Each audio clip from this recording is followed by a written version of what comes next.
Hello guys, welcome back to Comic Book Cafe. I know it's been a while. Today I thought I would show you like 18 trading cards from the very old 1991 Marvel Trading Cards Series 3. Now these cards originally came out, back in the early 90s when I guess this set was the first set of trading cards for comic book cards to take off. A lot of them were like made but weren't really, well, this was the first one. And the first card in this set is, of course, Spider-Man. And what's cool about these cards, I love the artwork, of course. Awesome artwork on these cards. But when you turn it over, it tells you, their attributes, and more importantly, group affiliation, the Avengers, and the very first appearance, which for Spider-Man was actually Amazing Fantasy 15, 1962. And it tells you the basic story. Everybody knows Peter Parker's story. Basically, he got bit by a radioactive spider. But really cool. The next card, quite frankly, is in a way related to Spider-Man. That's Daredevil.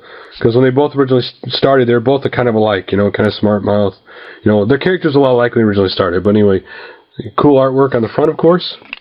Then again, on the back, it says, of course, first appearance, Daredevil 1, April 1964.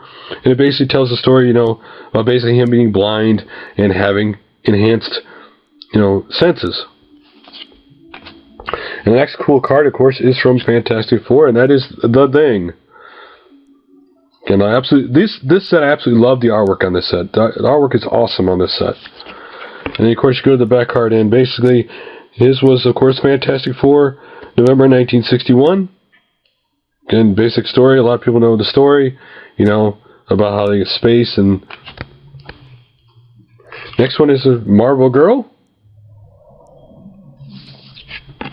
Of course, she's with the at the time, now again, these cards were 1991, so at this time, Marvel Girl was a part of X Factor, and she, of course, made her appearance in X-Men 1, so, kind of fun to go back and see where what groups now. Of course, this is Phoenix, really cool, awesome Phoenix picture, and of course, her first appearance was X-Men 141, January 1981, and of course, she is, her parents were, of course, Cyclops and Jean Grey. And it's funny how, her story's been tweaked throughout the years. And one of my favorite comic book characters right here, which they call him the Submariner, or Namor, as he's known of, really loved the comic series back when this set came out. I really loved this comic book series back then.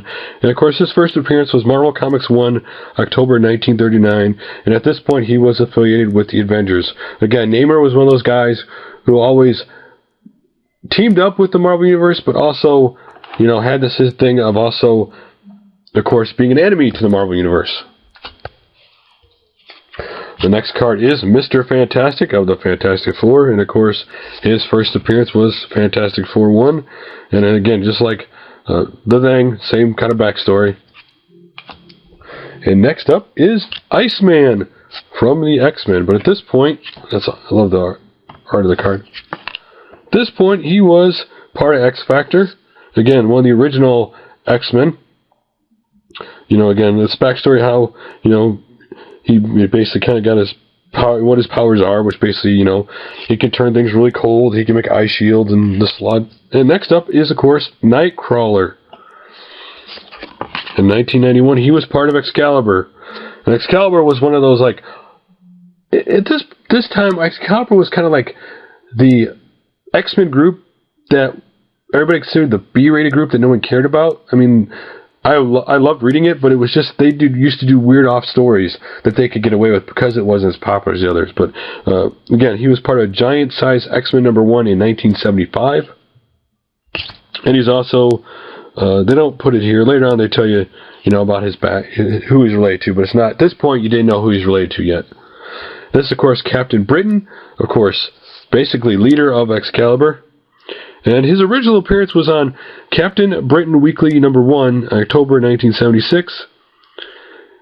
And he's basically got weird mutant/magic powers. It's kind of like a way of combining, the old story of Excalibur with a mutant kind of story, in a way. Really cool. And next up, of course, one of the more popular characters, still is popular, but when he made his debut, in the 90s, and that, of course, is Gambit. And he first appeared in X-Men 266, August 1990.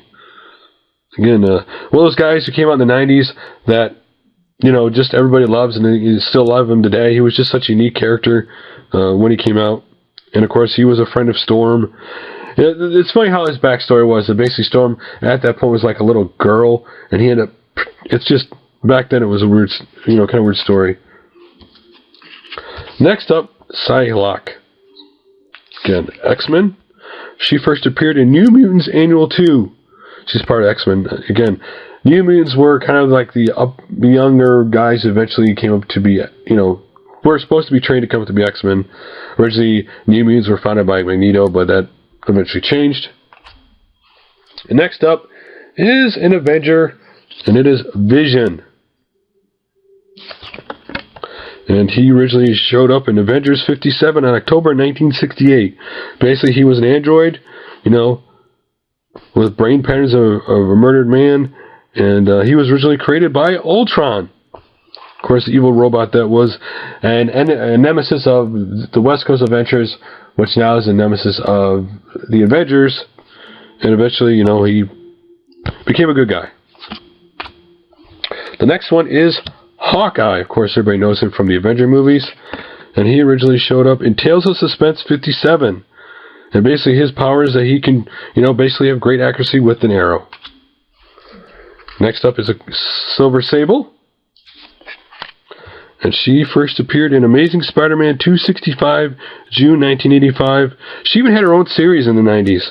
Frank enough, again, like a spy thing she is, in a sense, in the Marvel Universe. And next up is Puck. And he originally showed up in Alpha Flight 1. Alpha Flight was a series that lasted a long time. That's, you know, no longer around. And, character. Now, another guy, Union Jack.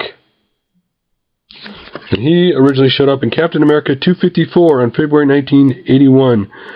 Basically, he was the English nemesis to Captain America, but eventually, you know, became a good guy. Then the last card in today is, of course, Quicksilver.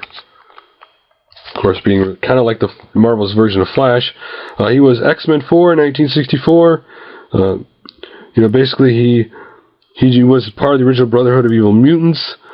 And he has a very big family legacy in the Marvel Universe, which is not on this card at this time, but, you know, Quicksilver's sister is Scarlet Witch, and his father is, of course, Magneto.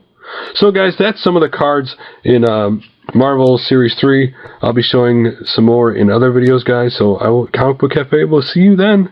Bye for now.